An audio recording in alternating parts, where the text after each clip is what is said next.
Okay guys, here we are with Club KO. Got the big show, Noel. Tell us about the show. Yeah, show's on the 10th of June, York Hall. All in aid of Mr. Mark Potter, the White Shark. And we're just going to raise something. We've got all loads of celebrity ex-boxers coming, and so it's going to be a good night. Raise a lot of money for Mark. And how are you, Mark? I'm doing really well. I'm on round 3 of chemo at the minute. Everything's going really well. I'm doing lots of alternative therapy to run alongside with the chemo, and it's really making a difference. I've got a B Superhuman down in Upminster doing my oxygen therapy in the hyperbaric chamber, as well as all these wonderful dietary stuff I'm taking from around the world, and it's making a difference. I've managed to put some weight back on. I went down to 14 stone 10 from 18 stone, and I'm just hovering above 16 stone now, and I'm feeling good this round, so no, it's going well. It must have hit you hard, but you've fought against it and you've had a lot of support, haven't you? Yeah, do you know what? I'm overwhelmed really. I still am now, and it still puts a lump in my throat now. The amount of people who've come forward and supported me, and to just you know, put their arm around me and started raising money and stuff. It's just, it really is overwhelming. And there was me thinking, I was like, Marmite, either love me or hate me. But I'm not. I think I'm like cheesecake. Everyone loves me. Yeah. So you're hosting the show. Tell us about Mark and what it means to you to host the show.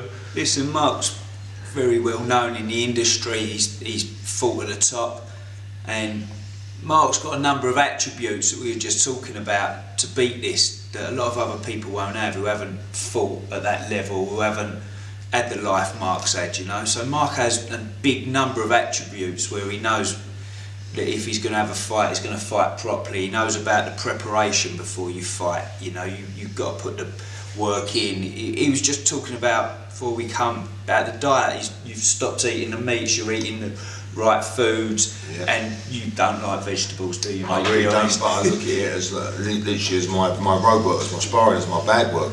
So I'm eating every sort of 2-3 hours, just not only to stop me being sick, but obviously as my way of training. And that's what we were just talking about. So it's just discipline and the way my brain thinks.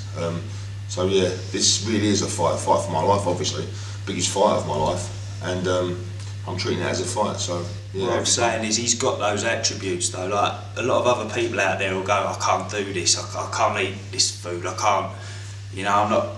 But we know that you have to do things you don't want to do in order to succeed, and he's done that all his life. So it's a tight community. The just fight sports in general.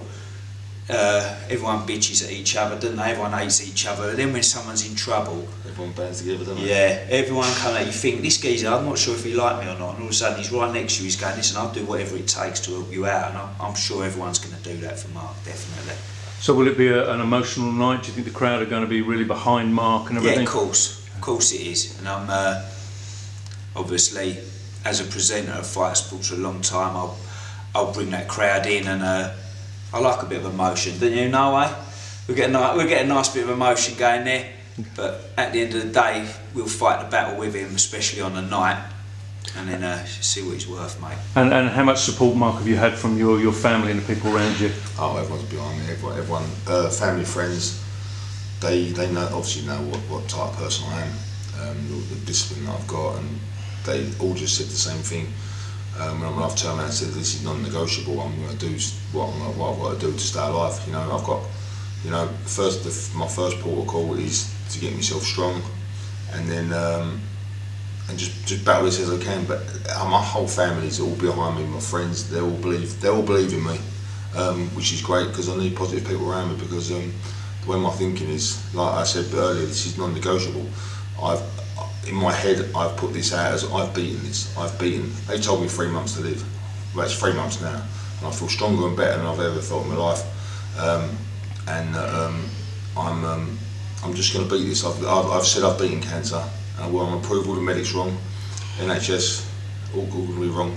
They're fantastic people down at the bars and stuff, but I can't wait to just prove them wrong and say. Fantastic. And Noel, what does Mark mean to you? Oh, Mark's been with me.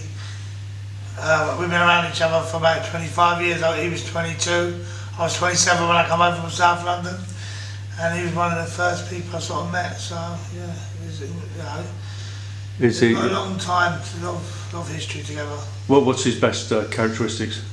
Man, his jokes. Funny man. He's a funny man. He's a funny looking.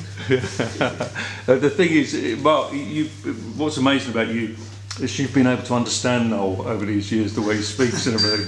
Not really, I still need some subtitles now. And every now and again it would be nice if I had a bit of sign language, I can understand what he's saying, but yeah, no, it is good. So Noel, tell us who's on the show on that night. Yeah, you got Kevin Mitchell versus Tommy Downs, so they really come together for us. Lovely people. You got Danny Cadman and Julius Francis. Julius, I've been on the phone to him, what a lovely guy.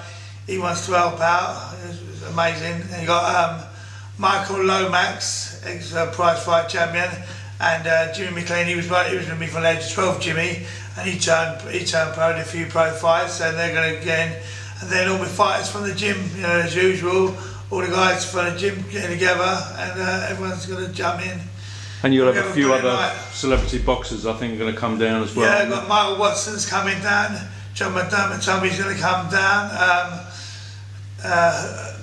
Jim McDonald, You say Colin McMillan? Colin McMillan, yeah, he rang me up the other day, he's a good friend of mine anyway, Colin. There's going to be a few. Fantastic. And what's it like for you, Mark? Are you going to be there on the night? You're going to be all right to be there on the night? I'm going to be there on the night. I'll probably have a pair of gloves on and a face mask on, and I'm going to sit on the stage. I've got to be there. I said to Noel I've got to be there. Book by crook, but yeah, I'm praying that I am how I am now. I'll be just after the 4th round of chemo, so I'm fingers crossed. Well, not fingers crossed. I am going to be there. I'll make sure I'm fit and strong. Do you think if anyone pulls out, you'll be able to jump in? Of course I will. Yeah, I'll bring my gum shot. The show goes on, right? Yeah. And just a different thing. Well, what's your best memory of Mark in the ring and him as a person? Most recently, being a very, very, very good official referee. That's first of all, he's a very good referee now, which is what he does. I remember him putting it on the back beam and all sorts of people back in the day, and he was listen, he's always been, as we've grown up in this area, he's always been the boy at heavyweight round here. I'm sorry, but he has, mate. He's always been the boy at heavyweight round here, and we've all grown up knowing that. And Noel would sum up Mark. So Mark,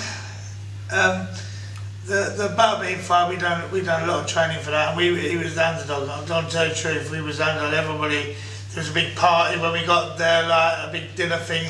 We weren't invited, and he was like, he was the most invited, we weren't invited. But well, Joey took me in, so I got in there and I got a bit of dinner. He did, that was it, but he'd done the job, you know what I mean? And then Thomas Kavinsky, he done him in the cage and in the ring. That was good. He became a good friend of ours. That, you know, he's one punch knockout on the cage, but he just come into the cage fighting business. He did 7 fights on that, and then we had him in a boxing match as well. But yeah, he was a really nice fella, and like, you know, there's been a few different fights. I remember what's his name? That guy Dave. He did that. And then he went over after. Dropped over after. Yeah. What happened? Mark hit this guy Dave. What was his name? Dave Clark? Was it Dave Clark? Clark, yeah, Dave Clark. He punched him, and then the geezer's still standing up, and Mark's gone like that, and I was like thinking, what the fuck are you doing? He's standing in front of him like that. And then suddenly, he goes over. I said, he went like that. I saw his eyes roll. I went like, fuck's sake, Mark, don't do things like that. Anyway, he done it, yeah. And once he did a burpee and punched someone.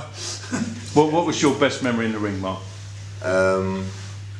So many memories. I think Noel touched on the Butterbean fight. We literally, that's probably the only time I've had a proper sort of 10-week training camp, and we were training twice a day in here. The guys in the morning with body shields on, coming in the afternoon sparring, 14-15 rounds of sparring. Probably had about 150 rounds of sparring for that fight.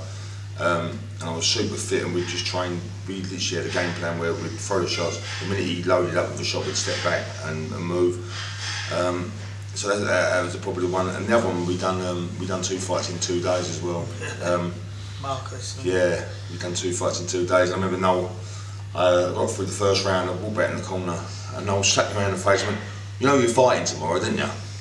I went, yes, no. I said, go and knock this guy out. I knocked him out in the next round.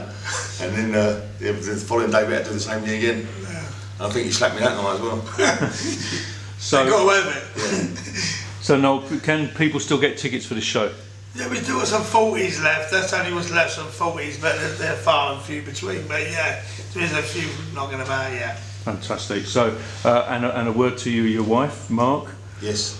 Yeah. She absolutely loves and adores me. No, she doesn't actually. No, she's been amazing. She's been my rock, my backbone. She's the one that goes out and gets all this organic veg for me and does my cooking and gives me a rollicking when I don't have my shakes. No, she's been there for me for absolutely everything and still is. So no, I love her bits. She's a good girl. And have you got a message to the public who've supported you? Oh, I could go on forever talking about how people have sort of rallied round. They've been amazing. I'm like I said to you, I'm absolutely overwhelmed with the way they've supported me and the messages I've got through Instagram. People have sent through my family, through Facebook and stuff. And I've had the likes of like Kelly Maloney, formerly my old matchmaker Frank Maloney. Out in Portugal, he phoned me up to ask me how I was, did I need anything to her. It's just amazing. It's just fantastic. Like I said, I'm overwhelmed with the reaction of everyone. And it ain't until something like happens like this, you realise how much you are actually liked. And no, it touches the heart. Well, we all like you, Mark, and we wish you nothing but the best of success, and hope the show goes well.